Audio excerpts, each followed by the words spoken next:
Good morning guys. आज होता माझा पेपर आणि सकाळी सकाळी उठून मी करत होते अभ्यास. आणि असं कोणतरी म्हणले सकाळी सकाळी अभ्यास केल्यावर लक्षात राहते. काय माहिती एवढं खोटं कोण बोलते.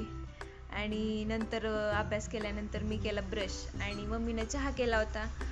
त्यामुळं चहा पिला, आवरलं आणि उशीर झाला होता त्याच्यामुळं कॉलेजला जायला गेले कॉलेजला. आणि नंतर पेपर सुटला आणि बघा आम्ही किती हसायला.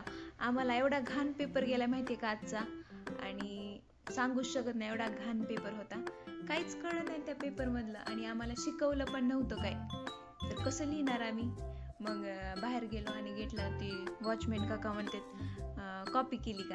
आता कशी करायची त्यांना काय सांगावं, इकडे इकडे बघू दिलं नाही. कॉपी कुठून करायची काय माहित कशी करायची होती. नंतर आम्ही गोलाईत गेलो, पाणीपुरी खायची होती सगळ्यांनाच.